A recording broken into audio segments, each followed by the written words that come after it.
অভিষেক ব্যানার্জি গ্রেফতার হতে চলেছেন। হওয়া তো উচিত। কান টানলেই মাথা আসবে, ভাইপো টানলেই পিসি আসবে। এখন তৃণমূল তো আর নেই, ছিন্নমূল হয়ে গেছে। আমার খারাপ লাগে, দুঃখ লাগে এখন মমতা বন্দ্যোপাধ্যায়কে দেখে। এরকম জননেত্রী, তার এই বেহাল অবস্থা হবে। আমার সঙ্গে আজকে পেয়ে গিয়েছি যে রাজ্যের মন্ত্রী, রাজ্যের পূর্ণ মন্ত্রী হিসেবে শপথ নিয়েছেন শারদরত্ন মুখোপাধ্যায়। দাদা, বাংলাদেশে আপনাকে প্রথমেই স্বাগত। প্রথমেই যে প্রশ্নটা জিজ্ঞাসা করব সেটা হচ্ছে তৃণমূলের সামগ্রিক অবস্থা। যে বিধানসভায় আমরা দেখছি যে বিধানসভায় তৃণমূল আলাদা হয়ে যাচ্ছে, সংসদে আলাদা হয়ে যাচ্ছে, একের পর এক নেতা বিরোধী হয়ে যাচ্ছে, এবং সবচেয়ে বড় কথা পুরসভা, কলকাতা পুরসভাও ভেঙে যাওয়ার পথে। কি বলবেন? এখন তৃণমূল তো আর নেই, ছিন্নমূল হয়ে গেছে। আমাদের রাজ্য সভাপতি তো বলেই দিয়েছেন, তৃণমূলের জায়গায় নেই। এখন লোক খুঁজছে, কেউ নেই ওনাদের সঙ্গে। বিশেষত তো নেই কারুর সঙ্গে, হচ্ছে একমাত্র মমতা বন্দ্যোপাধ্যায়, অভিষেক বন্দ্যোপাধ্যায়, কল্যাণ বন্দ্যোপাধ্যায়, আর ওনার ওই সাংসদ আরেকজন আছেন সায়নী। এছাড়া তো আর ওই সাংসদের দলে কেউ নেই। বিধায়কের দলে 6-8 জন আছে। আমার খারাপ লাগে, দুঃখ লাগে এখন মমতা বন্দ্যোপাধ্যায়কে দেখে। এরকম জননেত্রী, তার এই বেহাল অবস্থা হবে। নিজের পায়ে নিজেই কুড়ুল মারলেন ভাইপোকে নিয়ে এলে।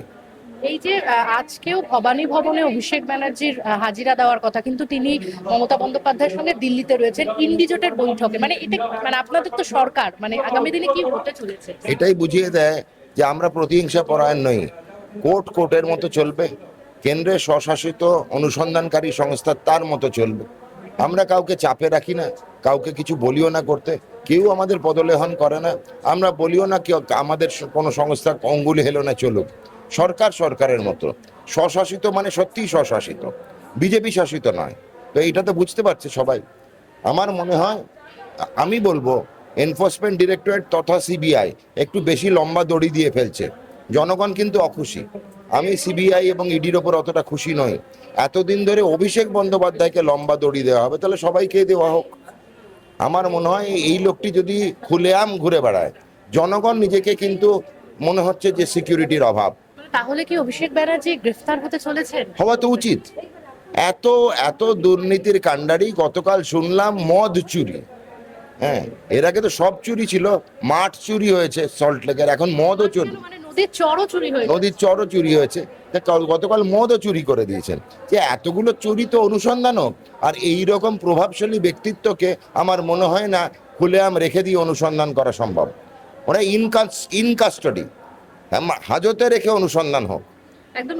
মুখ্যমন্ত্রী গতকালও বলেছেন। আমি তার থেকে অভিষেকের ব্যাপারে দুটো বলবো না, তো বারবার খুলেআম বলেছেন যে ইন্ডি সরকার এলে সবার বাড়িতে ঢুকে ঢুকে মারবে। তা আমি নিজেকে ইনসিকিউর ফিল করছি। আমি চাই এরকম লোক জেলের ভেতরে থাকুক। সবার বাড়িতে ঢুকে ঢুকে মারবে, তো খুলেআম বলছে। আমরা তো কাউকে কোনোদিন মারার কথা বলিনি।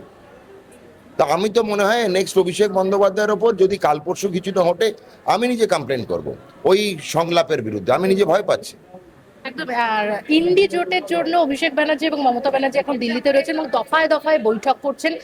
ওদের যেটা দাবি যে হচ্ছে বাংলার থেকে তো পারলেন না, এবার হচ্ছে ওখানে গিয়ে বিজেপিকে হটানোর। ইন্ডি জোটের মধ্যে খুঁজে বেড়াচ্ছি লোক, কেউ নেই ওনার সঙ্গে। ওখানেও কাউকে পাবে বলে মনে হয় না। এই রাহুল গান্ধীকে নিয়ে ওরা হাসাহাসি করতো, সেই রাহুল গান্ধীকে এখন ধরতে যাচ্ছে। লোকের অভাব। ওরা তো কংগ্রেসের ঔরসজাত। কংগ্রেসের ঔরসজাত হচ্ছে টিএমসি।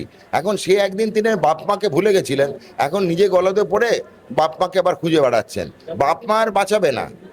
এই যে কংগ্রেসের ঔরসজাত টিএমসি নিজেকে শেষ করেছে, তার মা বাবাকে তারা গালিগালাজ করেছে। পরবর্তী দেখতে পারবেন জঙ্গলমহলে, ঝাড়গ্রামে জঙ্গলে ঘুরে বেড়াচ্ছে মাওবাদী ধরতে।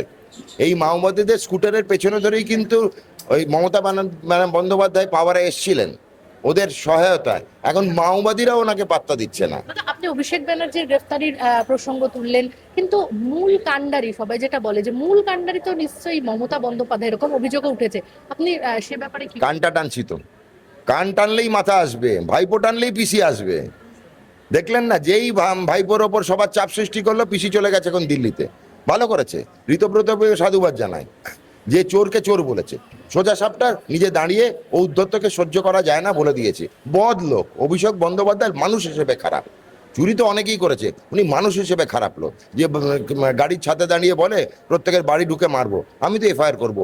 ওইটা কালকে আমি পেয়েছি, পুরো ভিডিওটা। আমি ওটা নিয়ে গিয়ে পুলিশকে এফআইআর করবো। আরো ভালো ভালো খবর দেখতে সাবস্ক্রাইব করুন বাংলা হান্টের ইউটিউব চ্যানেল। বাংলা হান্টের আরো খবর দেখতে নজর রাখুন বাংলা খবর মানেই বাংলা হান্ট।